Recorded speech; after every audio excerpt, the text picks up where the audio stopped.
Hello guys, இன்றைக்கி செல்வி cooking சேனலில் mushroom biryani தான் செய்ய போகிறேன். வாங்க எப்படி செய்யுதுன்னு பார்க்கலாம்.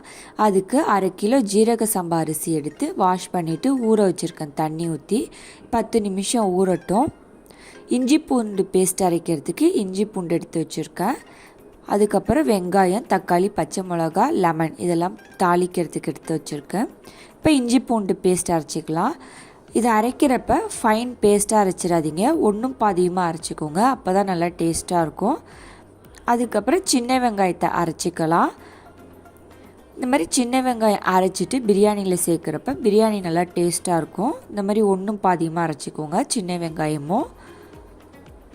இப்போ பிரியாணி தாளிப்பு பார்க்கலாம்.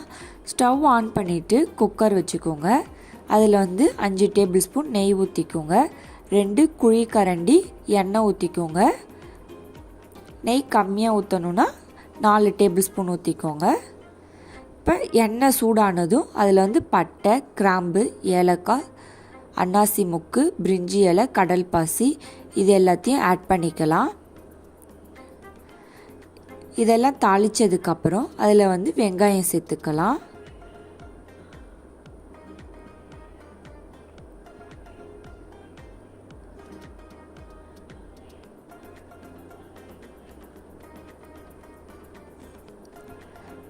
நாலு பெரிய வெங்காயம் சேர்த்துருக்கேன்.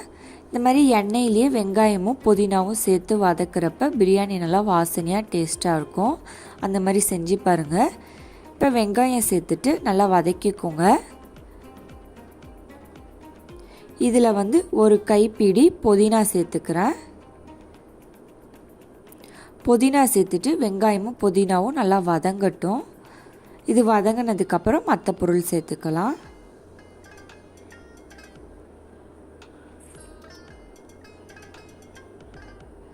இப்போ நல்லா வதங்கிடுச்சு. இதில் 1 டேபிள் ஸ்பூன் மிளகாய் தூள் சேர்த்துருக்கேன். காரம் உங்களுக்கு ஏற்ற மாதிரி சேர்த்துக்கோங்க. இப்போ இதுவும் எண்ணெயிலே நல்லா வதக்கி விட்டுக்கோங்க.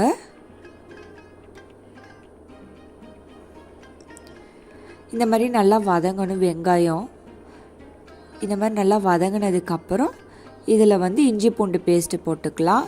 5 டேபிள் ஸ்பூன் இஞ்சி பூண்டு பேஸ்ட்டு சேர்த்துருக்கேன். சிம்மில் வச்சுக்கோங்க இஞ்சி பூண்டு பேஸ்ட்டு சேர்க்குறப்ப. அதுக்கப்புறம் சின்ன வெங்காயம் அரைச்சோம்ல அந்த வெங்காய பேஸ்ட்டையும் சேர்த்துட்டு நல்லா வதக்கி விட்டுக்கோங்க. இப்போ ஸ்டவ்வை தூக்கி விட்டுட்டு வதக்கி விட்டுக்கோங்க. அடி பிடிக்காமல் இருக்கிறதுக்கு 1/2 கிளாஸ் தண்ணி ஊற்றிக்கோங்க. தண்ணி ஊற்றிட்டு மூடி போட்டு வேக வைங்க. இதனால் எண்ணெய் பிரிஞ்சு வரணும். அதுக்கப்புறம் மற்ற பொருள் சேர்த்துக்கலாம்.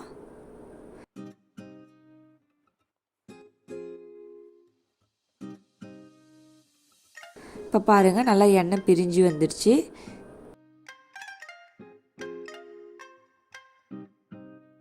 இப்போ பாருங்கள் எண்ணெய் பிரிஞ்சிடுச்சு. இதை நல்லா மிக்ஸ் பண்ணி விட்டுட்டு அதில் 2 டேபிள் ஸ்பூன் கரம் மசாலா சேர்த்துக்கோங்க. அதுக்கப்புறம் தக்காளி சேர்த்துக்கலாம். 3 தக்காளி சேர்த்துருக்கேன். தக்காளி புளிப்பாக இல்லாததுனால 3 சேர்த்துருக்கேன். புளிப்பாக இருந்துச்சுன்னா 2 சேர்த்துக்கோங்க. அதுக்கப்புறம் பச்சை மிளகா 5, அதுக்கப்புறம் 1 கைப்பிடி மல்லி இலை சேர்த்துட்டு நல்லா மிக்ஸ் பண்ணி விட்டுக்கோங்க.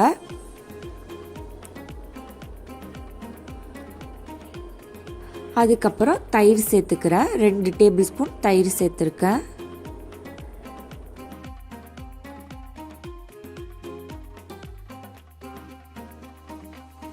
தயிர் சேர்த்துட்டு நல்லா கிண்டி விடுங்க. அதுக்கப்புறம் 8லேருந்து 9 முந்திரி பருப்பு சேர்த்துக்கோங்க. உங்களுக்கு எவ்வளோ வேணுமோ அதுக்கேற்ற மாதிரி சேர்த்துக்கோங்க. இதெல்லாம் சேர்த்துட்டு நல்லா வதக்கி விட்டுட்டு அதில் வாஷ் பண்ணி வச்சுருக்கிற மஷ்ரூமை சேர்த்துக்கலாம். மஷ்ரூம் ரொம்ப சின்ன சின்னதாக கட் பண்ணிடாதீங்க. வெந்ததுக்கப்புறம் சின்னதாக போயிடும். அதனால் பீஸ் பெருசு பெருசாக கட் பண்ணிக்கோங்க மஷ்ரூம். அதுக்கப்புறம் பிரியாணிக்கு தேவையான அளவு உப்பு சேர்த்துக்கோங்க. இதெல்லாம் சேர்த்துட்டு நல்லா கிண்டி விட்டுட்டு குக்கரை மூடி போட்டுருங்க. மஷ்ரூம்லேருந்தே நல்லா தண்ணி வெளியே வரும். அதனால் தண்ணி இப்போ எதுவும் ஊற்றாதீங்க. இப்போ பாருங்கள் மஷ்ரூம்லேருந்து எவ்வளோ தண்ணி வந்திருக்குன்னு. இது நல்லா மிக்ஸ் பண்ணி விட்டுட்டு இதுக்கு தண்ணி ஊற்றிக்கோங்க. 10 நிமிஷத்துக்கு அப்புறம் குக்கர் மூடியை திறந்துட்டு கிண்டி விட்டுக்கோங்க. பாருங்கள் எவ்வளோ தண்ணி வந்திருக்குன்னு. இப்போ பிரியாணிக்கு தண்ணி ஊற்றிக்கலாம். 2 சொம்பு தண்ணி ஊற்றிருக்கேன். 1/2 கிலோ அரிசிக்கு 2 சொம்பு தண்ணி ஊற்றிருக்கேன்.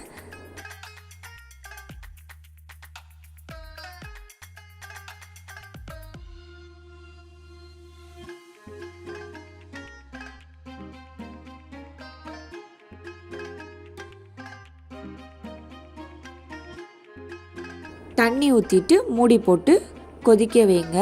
தண்ணி நல்லா கொதித்ததுக்கப்புறம் ஊற வச்ச அரிசி இதில் சேர்த்துக்கலாம்.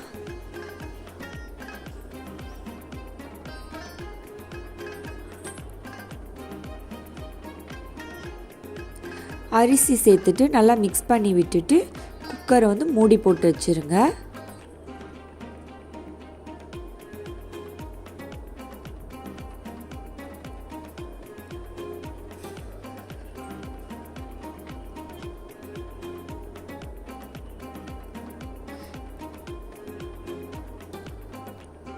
பத்து நிமிஷத்துக்கு அப்புறம் ஓப்பன் பண்ணிவிட்டு நல்லா கிண்டி விட்டுட்டு தம் போட்டுடலாம். நான் விசில்லாம் எதுவுமே வைக்கலை.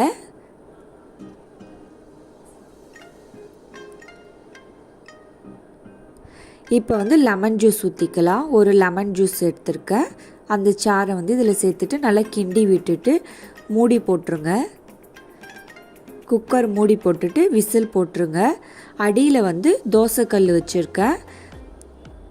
ஆல்ரெடி தோசைக்கல்லை சூடு பண்ணிக்கோங்க. அதில் குக்கர் எடுத்து வச்சுட்டு சிம்மில் வச்சுருங்க. ஃபுல்லாக சிம்மில் வச்சுட்டு தம் போட்டுருங்க. விசில்லாம் எதுவும் வராது. 10 நிமிஷம் தம் போட்டுட்டு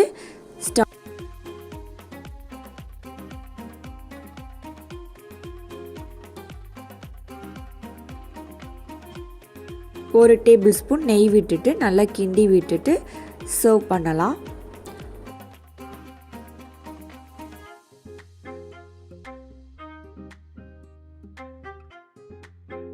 குக்கர் விசில் அடங்கினதுக்கப்புறம் குக்கரை ஓப்பன் பண்ணிவிட்டு ஒரு டேபிள் ஸ்பூன் நெய் விட்டுட்டு நல்லா கிண்டி விட்டுட்டு சர்வ் பண்ணுங்கள்.